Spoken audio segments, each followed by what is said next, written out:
안녕하세요. 오늘 제가 들려드릴 이야기는 정말 믿기 어려울 수도 있습니다. 산속에 버려져 있던 유기견이 있었습니다. 추위에 떨고 굶주린 채 언제 죽어도 이상하지 않을 정도로 야위어 있던 아이였죠. 그런데 아버지가 그 개를 데려와서 이름을 지어주고 가족으로 맞이했습니다. 그 개가 바로 베리였습니다. 아버지가 세상을 떠난 뒤 베리는 매일 울부짖으며 괴로워했습니다. 저는 한의사로서 모든 의학적 방법을 동원해봤지만 아무 소용이 없었습니다. 결국 저희 가족은 과학으로 풀 수 없는 문제 앞에서 무당을 찾게 되었고, 거기서 놀라운 진실이 드러났습니다. 제 이름은 도연이고 한의원을 운영하고 있습니다. 동생 민수는 체육교사이고 아내 서윤이는 사회복지사입니다. 그리고 우리 가족에겐 특별한 존재가 하나 더 있었습니다. 바로 아버지가 가장 아꼈던 진돗개 베리였습니다. 베리와의 첫 만남은 지금으로부터 5년 전이었습니다. 그때 아버지는 혼자 산책을 나가시는 걸 좋아하셨습니다. 매일 오후가 되면 지팡이 하나 들고 뒷산으로 올라가시곤 했습니다. 산새 소리도 듣고 맑은 공기도 마시면서 혼자만의 시간을 즐기셨습니다. 어느 늦은 가을날이었습니다. 단풍잎이 떨어지고 바람이 쌀쌀해진 그런 날이었죠. 하늘은 잿빛으로 흐려 있었고 산길에는 낙엽들이 바스락거리며 쌓여 있었습니다. 아버지가 평소보다 늦게 돌아오셨는데 품에 뭔가를 안고 계셨습니다. 아버지가 조심스럽게 보여주신 건 낡은 천에 쌓인 작은 강아지였습니다. 몸은 삐쩍 말라 있었고 눈은 반쯤 감겨 있었습니다. 숨소리도 가늘게 들렸습니다. 털은 더러워져 있었고 몸 곳곳에 상처도 있었습니다. 보는 것만으로도 가슴이 아파왔습니다. 아버지는 산길에서 버려진 채 죽어가고 있던 그 강아지를 발견하고 차마 그냥 지나칠 수 없었다고 하셨습니다. 사람들이 이렇게 작은 생명을 어떻게 버릴 수 있는지 이해할 수 없다고 분노하셨습니다. 아버지의 목소리에는 깊은 슬픔과 분노가 섞여 있었습니다. 아버지는 그 아이를 따뜻한 방에 눕히고 우유를 조금씩 먹여주셨습니다. 처음엔 받아먹지도 못했습니다. 너무 약해져 있었거든요. 아버지는 수건으로 몸을 닦아주시고 따뜻한 물수건으로 입 주변을 적셔주셨습니다. 그 모습을 보는 우리 가족의 마음도 무거웠습니다. 며칠 동안 아버지는 밤낮 없이 강아지를 돌봐주셨습니다. 2시간마다 우유를 먹이고 몸을 따뜻하게 해주셨습니다. 밤중에도 몇 번씩 일어나서 강아지 상태를 확인하셨습니다. 아버지의 헌신적인 간병이 계속되었습니다. 그러자 강아지는 서서히 기력을 되찾기 시작했습니다. 사흘째 되던 날, 강아지가 처음으로 꼬리를 살짝 흔들었습니다. 아버지를 보고 말입니다. 그때 아버지 얼굴에 환한 미소가 번졌습니다. 마치 자신의 아이가 처음 웃음을 보인 것처럼 기뻐하셨습니다. 아버지는 그 강아지의 이름을 베리라고 지어주셨습니다. 산딸기처럼 작고 소중하다는 뜻이었습니다. 그리고 빨간 산딸기처럼 생명력도 강하길 바라는 마음이었습니다. 아버지는 베리에게 이제부터 우리 가족이니까 다시는 버림받지 않을 거라고 약속하셨습니다. 그날부터 베리는 정말로 집안의 막내가 되었습니다. 건강을 되찾은 베리는 정말 똑똑하고 활발한 개로 자랐습니다. 하지만 무엇보다 아버지를 가장 좋아했습니다. 아버지가 어디를 가든 꼬리를 흔들며 따라다녔습니다. 아버지가 한의원에 가실 때도 입구에서 기다렸고, 아버지가 마당에 앉으면 옆에 나란히 앉았습니다. 아버지가 신문을 보시면 옆에 누워서 함께 시간을 보냈습니다. 둘의 모습은 정말 아름다웠습니다. 신기했던 건 베리가 아버지의 기분을 금방 알아챈다는 것이었습니다. 아버지가 기분 좋으시면 같이 뛰어다니고, 아버지가 피곤하시면 조용히 옆에서 지켰습니다. 마치 아버지의 그림자 같았습니다. 아버지는 늘 베리가 정말 영특하다고, 사람보다 낫다고 말씀하셨습니다. 그리고 베리에게 이런저런 이야기를 많이 해주셨습니다. 베리도 고개를 끄덕이며 들었습니다. 정말 알아듣는 것 같았습니다. 하지만 행복한 시간은 오래가지 않았습니다. 2년 전 아버지가 갑자기 쓰러지셨습니다. 한의원에서 환자를 보시다가 갑자기 어지러워하시더니 의식을 잃으셨습니다. 응급실로 모셨는데 암 진단을 받으셨습니다. 처음엔 수술로 좋아지실 거라고 생각했습니다. 의사 선생님도 초기라서 완치 가능성이 높다고 하셨거든요. 하지만 수술 후 검사에서 이미 다른 곳으로 전이됐다는 결과가 나왔습니다.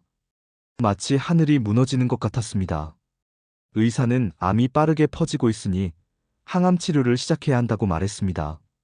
그때부터 아버지의 투병 생활이 시작되었습니다. 병원에 입원하시고 힘든 항암 치료를 받으셨습니다. 머리카락도 다 빠지고 몸무게도 많이 줄어드셨습니다. 병원에 입원하신 동안에도 베리는 매일 아버지를 찾았습니다. 집 앞에 앉아서 아버지가 돌아오시기를 기다렸습니다. 우리가 병문안을 갈 때마다 베리는 문 앞에서 서성거렸습니다.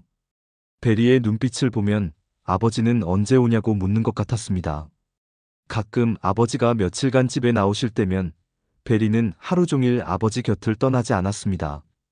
마치 아버지가 다시 사라질까봐 두려워하는 것 같았습니다. 그 모습이 우리 가족 모두에게는 더없이 안타까웠습니다. 아버지의 병세는 점점 나빠졌습니다. 6개월 동안 힘겹게 버티셨지만 결국 한계가 왔습니다. 마지막 달에는 거의 의식을 잃고 계셨습니다. 우리는 매일 병원에서 아버지를 지켰습니다. 아버지의 마지막 날이었습니다. 우리는 병원에서 밤을 새고 있었는데 집에 있던 베리가 계속 문 앞에서 서성거린다고 이웃이 전화를 했습니다.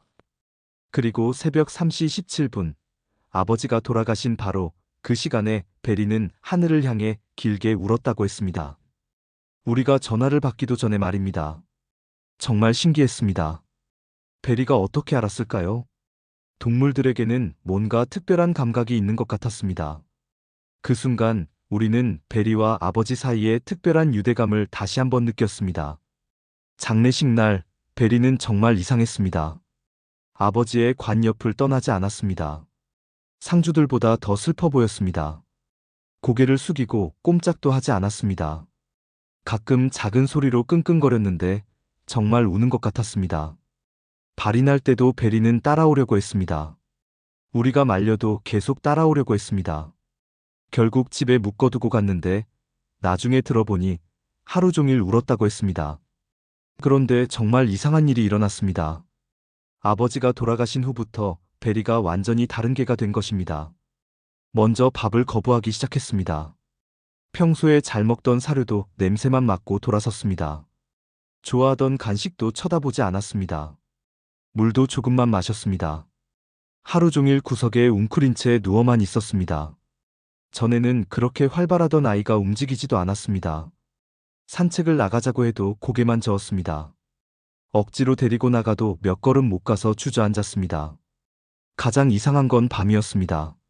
매일 새벽 3시쯤 되면 베리는 마당으로 나가서 하늘을 향해 울부짖었습니다. 그 소리는 정말 애절했습니다. 일반적인 게 울음소리가 아니었습니다. 마치 보이지 않는 누군가를 부르는 것 같았습니다. 그 소리를 들으면 온 가족이 잠에서 깼습니다. 처음엔 그러려니 했는데 매일 반복되니까 이웃들도 불만을 제기하기 시작했습니다. 이웃들은 베리 때문에 잠을 못 자겠다고 항의했습니다. 저희도 미안했지만 아버지가 돌아가신 후로 베리가 이상해졌다고 설명할 수밖에 없었습니다. 베리를 달래보려고 했지만 소용없었습니다. 베리에게 조용히 하라고 이웃들이 다 깬다고 말해도 베리는 우리 말을 듣지 않았습니다. 오히려 더 크게 울었습니다. 마치 우리가 모르는 뭔가를 간절히 호소하는 것 같았습니다. 그때부터 저는 본격적으로 베리의 상태를 살펴봤습니다. 저는 한의사이지만 수의학에도 관심이 많았거든요. 베리의 증상이 너무 심해서 걱정이 되었습니다. 일단 근처 동물병원에 데리고 갔습니다. 혈액 검사부터 했습니다. 결과는 정상이었습니다. 엑스레이도 찍어봤는데 이상 없었습니다. 초음파 검사도 해봤지만 역시 정상이었습니다. 수의사 선생님은 신체적으로는 전혀 문제 없다고 했습니다. 아마도 주인을 잃은 스트레스 때문일 거라고 했습니다. 개들도 사람처럼 우울증에 걸릴 수 있으니 시간이 지나면 좋아질 거라고 했습니다. 하지만 시간이 지나도 나아지지 않았습니다. 한 달, 2달, 석 달이 지나도 베리는 여전했습니다. 오히려 더 심해졌습니다. 다른 병원도 가봤습니다. 더 큰 종합동물병원에서 MRI까지 찍어봤습니다. 뇌에 이상이 있나 싶어서였습니다. 하지만 역시 결과는 같았습니다. 검사 결과 뇌에도 이상 없고 신경계통도 정상이라고 했습니다. 반려동물 상실 증후군일 가능성이 높다고 정신적인 문제라고 진단했습니다. 몸무게는 계속 줄어들었습니다. 원래 18kg였는데 15kg까지 떨어졌습니다. 털은 거칠어졌고 눈빛도 점점 생기를 잃어갔습니다. 보는 것만으로도 마음이 아팠습니다. 동생 민수는 그냥 아버지를 그리워해서 그런 거 아니냐고 했습니다. 사람도 사랑하는 사람을 잃으면 우울해지는데 걔도 마찬가지일 거라고 시간이 약이니까 조금 더 기다려보자고 했습니다. 아내 서윤이도 걱정이 많았습니다. 이렇게 계속 밥을 안 먹으면 정말 위험할 것 같다고 강제로라도 먹여야 하지 않냐고 했습니다. 저도 여러 방법을 시도해봤습니다. 베리가 좋아하던 음식들을 다 해봤습니다. 닭가슴살, 소고기, 치즈까지 준비했습니다. 하지만 베리는 냄새만 맡고 돌아섰습니다. 1년이 지났지만 베리는 여전했습니다. 밤마다 울고 밥을 거부하고 사람을 멀리했습니다. 이제는 걸을 때도 비틀거렸습니다. 가끔 쓰러지기도 했습니다. 정말 이상했습니다. 저는 의학을 공부한 사람으로서 과학적으로 설명되지 않는 일에 답답함을 느꼈습니다. 분명 원인이 있을 텐데 찾을 수가 없었거든요. 어느 날 밤이었습니다. 또 베리가 울부짖는 소리에 깨서 마당으로 나갔습니다. 베리는 평소처럼 하늘을 보며 울고 있었습니다. 그런데 자세히 보니까 베리가 특정한 방향을 보고 있었습니다. 아버지 방 쪽을 말입니다. 저는 베리에게 뭘 보고 있냐고 물어봤습니다. 베리는 저를 잠깐 보더니 다시 그 방향을 보며 울었습니다. 마치 그곳에 뭔가 있다는 듯이 말입니다. 그때 서윤이가 조심스럽게 말했습니다. 혹시 과학이 다가 아닐 수도 있지 않냐고 했습니다. 이건 의학적인 문제가 아닐 수도 있다고, 다른 문제일 수도 있다고 했습니다. 저는 무슨 소리냐고 물어봤습니다. 서윤이는 영적인 문제일 수도 있다고 조심스럽게 말했습니다. 저는 과학을 믿는 사람이었습니다. 한의학을 하지만 그것도 나름의 이론과 체계가 있는 학문이잖아요. 그런데 영적인 문제라니 그런 건 있을 수 없다고 생각했습니다. 하지만 서윤이 말이 맞았습니다. 1년 넘게 온갖 검사를 다 해봤는데 원인을 찾지 못했으니까요. 정말 다른 방법이 없었습니다. 서윤이는 무당을 한번 찾아가 보는 게 어떠냐고 제안했습니다. 처음엔 말도 안 된다고 생각했습니다. 하지만 베리의 상태를 보니까 정말 급했습니다. 이대로 가다가는 베리가 죽을 수도 있었거든요. 민수도 의외로 찬성했습니다. 한번 해보자고, 어차피 다른 방법도 없지 않냐고 했습니다. 결국 가족회의를 통해 무당을 찾아가기로 했습니다. 서윤이가 인터넷으로 찾아보니까 시골에 경험 많은 무당이 있다는 소문이 있었습니다. 며칠 후인 3월 초 쌀쌀한 바람이 불던 날이었습니다. 우리는 베리를 데리고 산골짜기에 있는 무당집을 찾아갔습니다. 차로 1시간을 달려서 도착한 곳은 정말 깊은 산골이었습니다. 구불구불한 산길을 따라 올라가니까 작은 마을이 나타났습니다. 멀리서부터 북소리가 들려왔습니다. 쿵쿵쿵, 쿵쿵쿵. 꽹과리 소리도 섞여 있었습니다. 댕댕댕, 댕댕댕. 뭔가 구슬하고 있는 것 같았습니다. 작은 한옥집 앞에 도착했을 때 문이 열리며 한 할머니가 나오셨습니다. 60대 정도 되어 보이는 분이었는데 한복을 입고 계셨습니다. 할머니는 어서들 오라고 하시면서 기다리고 있었다고 하셨습니다. 저희가 온다는 걸 어떻게 아셨냐고 물어보니 꿈에서 봤다고 하셨습니다. 남자 셋과 여자 하나, 그리고 개 한 마리가 올 거라고 꿈에 나타났다고 하셨습니다. 우리는 놀랐습니다. 미리 연락하지도 않았거든요. 집 안으로 들어가자 제단이 차려져 있었습니다. 촛불이 켜져 있고 향이 피어오르고 있었습니다. 여러 가지 과일과 떡이 올려져 있었습니다. 분위기가 숙연했습니다. 무당은 우리를 잠깐 보더니 곧장 베리에게 시선을 고정했습니다. 이 아이는 보통 개가 아니라고 하셨습니다. 베리는 평소와 달리 짖지도 않고 도망치지도 않았습니다. 신기하게도 제단 앞에 조용히 앉았습니다. 마치 그 자리가 자기 자리인 것처럼 말입니다. 무당이 베리에게 천천히 다가가면서 얘야, 힘들었구나 하고 말했습니다. 베리의 머리를 쓰다듬으면서 말입니다. 그리고는 아이고, 이 아이 눈 속에 혼이 보인다고 했습니다. 저희가 혼이라니까 하고 물어보니, 응, 하나가 아니야, 둘이나 되는구나 하고 답했습니다. 저희가 두 개냐고 놀라서 물어보니, 첫 번째는 할아버지 혼이라고 했습니다. 아직 이 아이 곁을 떠나지 못하고 있다고 했습니다. 우리는 서로를 바라봤습니다. 아버지 말씀인 것 같았습니다. 무당은 두 번째는 젊은 여자아이 혼이라고 했습니다. 이 아이도 길을 잃고 헤매고 있다고 했습니다. 저희가 여자아이냐고 물어보니, 응, 아직 어린아이야. 몇 살 안 됐을 거야 하고 답했습니다. 무당은 잠깐 눈을 감고 있더니 다시 말했습니다. 이 개는 원래 버려진 아이라고, 그래서 버려진 혼들을 끌어안는 특별한 능력이 있다고 했습니다. 굿이 시작되었습니다. 북이 울리기 시작했습니다. 쿵, 쿵, 쿵. 꽹과리 소리도 함께 울렸습니다. 땡, 땡, 땡. 그 순간 베리가 크게 반응했습니다. 몸을 떠는 게 눈에 보였습니다. 하늘을 보더니 갑자기 길게 울부짖었습니다. 아우우 하는 소리가 집안을 가득 채웠습니다. 무당은 춤을 추기 시작했습니다. 북소리에 맞춰 빙글빙글 돌았습니다. 한참을 그러더니 갑자기 멈추고 이상한 목소리로 외쳤습니다. 평소 목소리와 전혀 달랐습니다. 이름이 소희라고 했습니다. 순간 머리가 번쩍했습니다. 소희라는 이름을 어디서 들어본 것 같았거든요.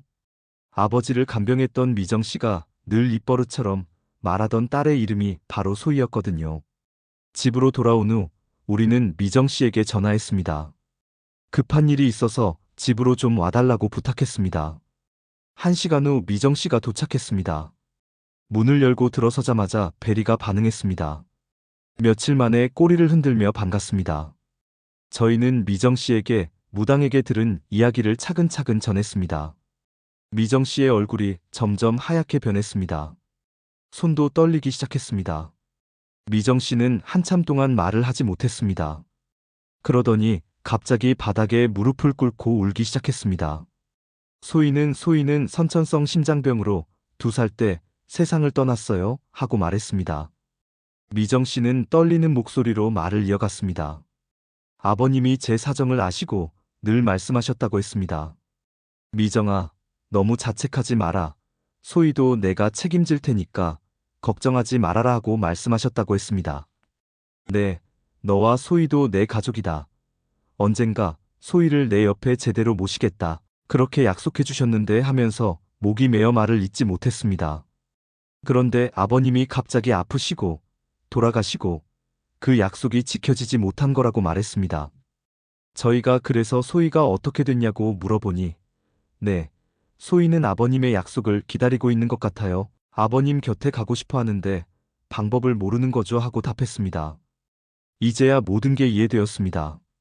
베리가 왜 그렇게 울부짖었는지, 왜 괴로워했는지 말입니다. 저희가 그럼 아버지도 소희 때문에 떠나지 못하고 계신 건가요? 하고 물어보니, 그런 것 같아요. 약속을 지키지 못해서 마음이 편하지 않으신 거죠 하고 답했습니다. 그래서 둘 다 베리 곁에 머물러 있는 거냐고 물어보니, 네, 베리가 그 둘을 연결해주는 역할을 하고 있는 거예요 하고 답했습니다. 다음 날 우리는 다시 무당집을 찾아갔습니다. 이번엔 미정 씨도 함께 했습니다. 무당은 왔구나. 어떻게 됐어 하고 물어봤습니다. 저희가 맞았어요. 소희는 미정 씨 딸이었어요 하고 답했습니다. 무당은 고개를 끄덕이며 그럴 줄 알았어. 그럼 이제 해야 할 일은 하나야 하고 말했습니다. 저희가 뭘 해야 하냐고 물어보니 할아버지와 소희를 함께 모셔야 해. 정식으로 제사를 올려야 한다 하고 답했습니다. 어떻게 해야 하냐고 물어보니 산소에 가서 작은 제단을 차리고 소희의 이름도 함께 올려. 그러면 할아버지도 약속을 지킬 수 있고 소희도 갈 곳을 찾을 수 있어 하고 설명했습니다. 그럼 베리는 어떻게 되냐고 물어보니 그렇게 되면 베리도 자유로워져. 더 이상 매개자 역할을 하지 않아도 되거든 하고 답했습니다. 일주일 후 우리는 아버지의 산소로 향했습니다. 온 가족이 함께 했습니다. 미정 씨도 함께 했고 베리도 데려갔습니다.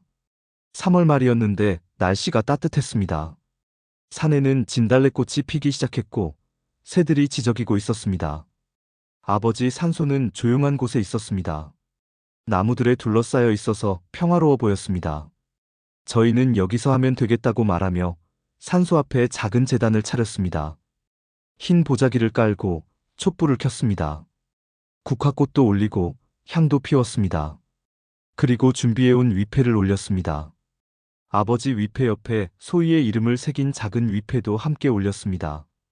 미정 씨는 눈물을 흘리며 말했습니다. 아버지, 약속하신 대로 소희를 모셔왔습니다 하고 말했습니다. 소희야, 이제 할아버지 곁에서 편히 쉬렴. 엄마가 미안해하며 울었습니다. 제사를 올리는 동안 베리는 제단 앞에 조용히 앉아 있었습니다. 평소와는 완전히 다른 모습이었습니다. 불안해하지도 않고 울지도 않았습니다. 오히려 편안해 보였습니다. 절을 올리고 기도를 했습니다. 아버지와 소희가 함께 편히 쉬기를 바란다고, 더 이상 이 세상에 미련을 두지 말고 좋은 곳으로 가시기를 바란다고 말했습니다. 제사가 끝나자 신기한 일이 일어났습니다. 베리가 처음으로 꼬리를 흔들기 시작한 것입니다. 그리고 우리를 향해 짧게 짖었습니다. 며칠 만에 듣는 밝은 소리였습니다. 저희가 베리야, 이제 편해졌니 하고 물어보니 베리는 우리를 보며 또 짧게 짖었습니다. 마치 고마워하고 말하는 것 같았습니다. 그날 밤 베리는 울지 않았습니다. 새벽 3시가 되어도 조용했습니다. 1년 넘게 이어지던 울음이 딱 그날부터 멈췄습니다. 이틀 후부터 베리는 밥을 먹기 시작했습니다. 처음엔 조금씩만 먹었는데 며칠 지나니까 평소만큼 먹기 시작했습니다. 일주일 후에는 산책도 나갔습니다. 처음엔 몇 발자국만 걷다가 주저앉았는데 시간이 지날수록 더 멀리 걸을 수 있게 되었습니다. 한 달 후에는 완전히 예전 모습을 되찾았습니다. 꼬리를 흔들며 뛰어다니고 다른 개들과도 놀았습니다. 몸무게도 정상으로 돌아왔고 털에도 윤기가 흘렀습니다. 그로부터 6개월이 지난 지금 베리는 정말 건강한 개가 되었습니다. 아버지가 돌아가시기 전보다도 더 밝아 보입니다. 미정 씨는 우리 가족의 일원이 되었습니다. 아버지가 원하셨던 대로 말입니다. 이제 우리 집에서 함께 살고 있습니다. 베리도 미정 씨를 좋아합니다. 소희는 아버지 산소에 정식으로 이름을 올렸고 매년 제삿날에는 함께 추도하고 있습니다. 미정 씨는 이제 마음의 짐을 덜었다고 합니다. 베리는 더 이상 새벽에 울지 않습니다. 대신 매일 아침 우리를 깨우러 와서 꼬리를 흔들어 줍니다. 마치 일어나세요. 새로운 하루가 시작됐어요. 하고 말하는 것 같습니다. 산책도 좋아하고 다른 개들과도 잘 놉니다. 가끔 아버지 방에 들어가서 누워있기도 하는데 예전처럼 슬퍼하지는 않습니다. 그냥 아버지를 그리워하는 정도입니다. 저는 이 경험을 통해서 많은 것을 깨달았습니다. 세상에는 과학으로 설명할 수 없는 일들이 분명히 있다는 것, 그리고 사랑은 죽음을 넘어서도 계속된다는 것을 말입니다. 가끔 베리를 보면서 생각합니다. 이 아이가 정말 단순한 개일까? 아니면 우리에게 보내진 특별한 존재일까 하고 말입니다. 이 이야기가 마음에 드셨다면 구독과 좋아요 부탁드립니다. 앞으로도 더 많은 감동적인 이야기로 찾아뵙겠습니다.